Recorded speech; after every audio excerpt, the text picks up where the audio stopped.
All right, we arrived right back into solving one-step equations.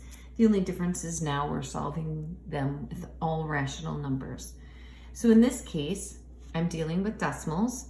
I can leave them as decimals, or like we discussed, because there's only one place value, I can actually multiply through by 10, but I'm not going to do that. I'm just going to leave it like this, and I'm going to go ahead with my first step, drawing my line to make sure it's neat and organized. This is a positive 2 7/10 in order for me to make 0, just like you remember from chapter 3. I have 0 here because I did additive inverse to both sides. I'm left with b is equal to, and then I'm going to go ahead and do 3 5/10 minus 2 7/10. Obviously, I have to do some borrowing, and I'm going to be left with 0 8/10. And there's your solution. You can check it. You go back to the original problem, right? So I have 0 8/10 plus 2 7/10. Your job is to make sure that this, which it does, equals the same thing that you started with, which it does. So see, I did this side of the equation first. Now, a lot of you try to skip that check step. Could you not skip the check step? It's kind of an important step. So try to get it in there. Question like number 3. So when you have number 3 down and you have 1/6 plus d equals 3/4. Remember how I told you to do this? I said you have to find your common denominator first. Oh, you forgot how to do that?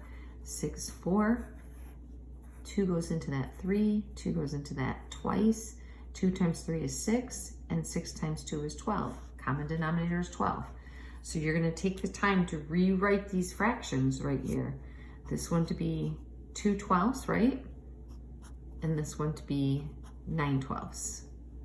Now you can move your fractions. So I'm going to take and I'm going to add a negative 2/12 to both sides. Then I have my 0 pair here, and d is equal to 7/12. And that's my solution. Now when I check it, I'm going to check it with the changed fractions because I would have to change them anyways. So I would say 2/12 plus, I'm going to substitute 7/12, and I want it to equal 9/12. 2 plus 7 is 9/12. Check. Check.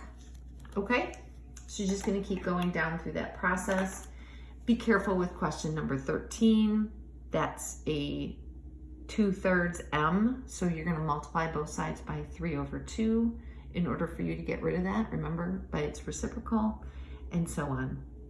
So take your time on these. Make sure you check your solutions.